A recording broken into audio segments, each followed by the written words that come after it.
जय माता दी दोस्तों, आप सभी का स्वागत है अपने YouTube चैनल पर। माता रानी की कृपा आप सभी पर हमेशा बनी रहे। दोस्तों, करीब 200 वर्षों के बाद ये दुर्लभ संयोग बन रहा है कि 15 अक्टूबर से बहुत ही शुभ संयोग में नवरात्रि की शुरुआत हो गई है। दोस्तों, इस बार की नवरात्रि बेहद खास इसलिए होने वाली है कि ठीक ये सूर्य ग्रहण के बाद से शुरू होने वाली है और इस सूर्य ग्रहण के प्रभाव से लोगों की किस्मत चमकने वाली है। दोस्तों, इस बार के शारदीय नवरात्रि बहुत ही खास और मंगलकारी माने जा रहे हैं क्योंकि इस बार माँ दुर्गा पृथ्वी पर अपनी हाथी की सवारी से विराजेंगी और ये भक्तों के लिए बहुत ही शुभ संकेत है। दोस्तों, अगर इस नवरात्रि में अगर अपने घर पे आप ये 5 चीज़ें लेकर आते हैं तो आपके सभी दुख, आपकी धन धान की कमी, आर्थिक स्थिति सभी माता रानी की कृपा से ठीक हो जाएगा और आपका घर धन धान से भर जाएगा। आपकी कैसी भी मनोकामना हो वह तुरंत ही पूर्ण होगी। दोस्तों, इन चीज़ों को घर पे लाने से आपके घर में जितनी भी नकारात्मक ऊर्जा है वो सब बाहर चली जाती है और माँ दुर्गा आपके घर में वास करती हैं। आखिर कौन सी हैं बात चीज़ें जो आपको नवरात्रों में अपने घर पे अवश्य लानी चाहिए, आज हम आपको सारी बातें विस्तार से बताएंगे। इसीलिए दोस्तों, आपसे निवेदन है कि कृपया वीडियो को पूरा अवश्य देखिएगा। दोस्तों, इस बार नवरात्रि पूरे 9 दिनों तक मनाए जाएंगे। हमें नवरात्रों में माँ दुर्गा की विशेष कृपा पाने के लिए कलश की स्थापना हमेशा शुभ मुहूर्त में करनी चाहिए। इस बार कलश की स्थापना 11:30 बजे से 12:30 बजे के बीच करनी है। इस मुहूर्त में की हुई पूजा बहुत ही ज़्यादा फलदायी है। शुभ मुहूर्त में पूजा करने से हमें सभी देवी देवताओं का आशीर्वाद प्राप्त होता है। तो दोस्तों, 9 दिनों में आप यह 5 चीज़ें कभी भी लेकर के आ सकते हैं और अपने घर पे रख सकते हैं और फिर देखें माँ दुर्गा का चमत्कार। दोस्तों, संपूर्ण धरती में शायद ही कोई ऐसा घर होगा जिसके घर में मंदिर विराजमान ना हो। सभी के घर में पूजा घर होता है।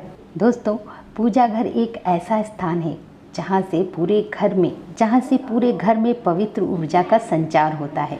घर में सुख शांति आती है और घर से बुरी शक्तियों का नाश होता है। इसीलिए पूजा घर हमेशा वास्तु के हिसाब से ही होना चाहिए जो आपके घर में सकारात्मक ऊर्जा का संचार बहुत ही बेहतर तरीके से कर सके। दोस्तों, कुछ लोग ऐसे होते हैं जो घर के मंदिर को हल्के में लेते हैं, मंदिर की चीज़ों को जहाँ पर रखना चाहिए वहाँ पर नहीं रखते हैं। तो दोस्तों, पहले हम जानेंगे 3 वो चीज़ें जो हमें पूजा घर में अपनी अवश्य रखनी चाहिए। अगर आप अपने घर में सुख समृद्धि और धन की कामना करना चाहते हैं तो यह 3 चीज़ें अपने घर के मंदिर में अवश्य रखें। स्वयं भगवान श्री कृष्ण ने कहा है, सभी मनुष्य अपने घर में एक पूजा घर अवश्य रखते हैं जिसमें वो अपने पूजा का सामान, अपने देवी देवताओं की फोटो, विग्रह बड़े ही श्रद्धा और भाव से रखते हैं। परंतु हमारे मंदिर के अंदर कुछ चीज़ें जितना ही रखना फलदायक होता है उतना ही हमारे लिए नुकसानदायक भी होता है। भगवान श्री कृष्ण कहते हैं कि कलयुग में मनुष्य कुछ चीज़ों को धार्मिक मानकर उनकी भी पूजा करेगा जिसे शास्त्रों में वर्जित माना गया है। तो दोस्तों, वह कौन सी चीज़ें हैं जो आपको घर के मंदिर में जरूर रखनी है जिससे आपके घर में धन की वर्षा हमेशा होती रहेगी। दोस्तों, गंगा जल को अत्यंत पवित्र माना गया है, इसीलिए आपको अपने मंदिर में गंगा जल अवश्य रखना है। आपको तांबे के बर्तन में आप छोटी सी बोतल ले लीजिए या फिर बंद कोई पात्र ले लीजिए जिसमें आप गंगा जल भरकर अपने मंदिर में रखें। गंगा नदी सभी पापों को नष्ट करने वाली है तथा सभी व्याधियों को नष्ट करने वाली है। इसीलिए अगर आप अपने मंदिर में एक छोटे से तांबे के बर्तन में गंगा जल भर के रखते हैं तो ये आपके लिए बहुत ही ज़्यादा फलदायी होगा। दोस्तों, दूसरी चीज़ है, कलश को शास्त्रों में पूर्णता का प्रतीक माना गया है। चाहे सत्यनारायण की कथा हो, दीपावली हो या शरद पूर्णिमा हो या फिर नवरात्रि हो, कोई भी हम शुभ काम करते हैं उसमें हम कलश की स्थापना अवश्य करते हैं। पूजा में कलश का उपयोग देवताओं के आवाहन के लिए किया जाता है। अपने घर के मंदिर में देवी देवताओं के सामने तांबे के लोटे में जल भर के रखना इतना शुभ माना जाता है। भगवान के सामने अगर हम तांबे के कलश में जल भर के रखते हैं तो इसका चमत्कारी उपाय हमें कुछ ही दिनों में देखने को मिलेगा। ये तो आप अपना एक नियम बना लीजिए कि पूजा करने से पहले आप तांबे के लोटे में जल भर के भगवान के सामने रखें। इसीलिए मुख्य रूप से हमारे घर में तांबे का कलश अवश्य होना चाहिए और जल के लिए हमें तांबे के कलश का ही उपयोग करना चाहिए। पूजा में अगर किसी भी सामग्री की कमी रह जाए तो आप अगर जल भर के रखते हैं और भगवान को अक्षत यानी कि चावल चढ़ाकर उनसे भूल चूक की माफ़ी मांग लें और जो चीज़ की आपकी पूजा में कमी रह गई है उसका ध्यान करते हुए भगवान को अर्पित करें। दोस्तों, कभी भी हमें गंगा जल अपवित्र पात्र में भर के नहीं रखना चाहिए, जैसे कि लोहे, एल्युमिनियम। दोस्तों, हमें केतकी का फूल कभी भी शिवलिंग पे अर्पित नहीं करना चाहिए। किसी भी पूजा में, कोई भी पूजा आप करते हो, अपनी मनोकामना की पूर्ति के लिए दक्षिणा अवश्य चढ़ाएं। माँ लक्ष्मी को विशेष रूप से कमल का पुष्प अर्पित करना चाहिए। नवरात्रों में माँ दुर्गा की पूजा में भी आपको कमल अवश्य अर्पित करना चाहिए। अगर आपको पुष्प नहीं मिल रहे तो आप कमल गट्टे की माला बनाकर भी माता रानी को पहना सकते हैं। ये भी हमारे लिए बहुत ही शुभ है। दोस्तों, हमेशा इस बात का ध्यान रखें कि कभी भी हमें दीपक से दीपक नहीं जलाना चाहिए। शास्त्रों के अनुसार जो लोग दीपक से दीपक जलाते हैं वो रोगी होते हैं। घर के मंदिर में हमें दीपक सुबह शाम अवश्य जलाना चाहिए। हो सके तो एक दीपक आप घी का और एक दीपक आप तेल का जलाएं। पूजा में दीपक हमेशा सही जगह पर रखना चाहिए। घी का दीपक हमेशा दाएं तरफ जलाना चाहिए और तेल का दीपक हमेशा बाएं तरफ रखें। जल, धूप बत्ती और मंदिर का घंटा हमेशा हमें बाएं तरफ रखना चाहिए। दोस्तों, घर पे कभी भी हमें खड़े होकर पूजा नहीं करनी चाहिए और ना ही सीधे धरती पे इस तरह से बैठ के पूजा करनी चाहिए। पूजा करने से पहले हमेशा अपने पास एक पूजा का आसन रखें जिस पर बैठकर आप पूजा करें। आरती हमेशा खड़े होकर करनी चाहिए। दोस्तों, कभी भी हमें बिना सर ढके पूजा नहीं करनी चाहिए। स्त्री हो या पुरुष हो, हमेशा ही अपना सर ढककर ही पूजा करें। स्त्री अपने दुपट्टे या साड़ी से सर ढके और पुरुष लोगों को हमेशा सर पे रुमाल रखना चाहिए। दोस्तों, मंदिर में शंख अवश्य होना चाहिए। दोस्तों, अगर हमारे घर के मंदिर में शंख होता है, इससे हमें माँ लक्ष्मी की विशेष कृपा प्राप्त होती है और कभी भी हमें धन की कमी महसूस नहीं होती। दोस्तों, हमारे घर के मंदिर में घंटी अवश्य होनी चाहिए। जब हम घंटी बजाते हैं, इससे हमारे घर का वातावरण शुद्ध होता है। हमें अपने घर के मंदिर में गणेश भगवान की मूर्ति विषम संख्या में नहीं रखनी चाहिए, जैसे कि 1, 3, 5।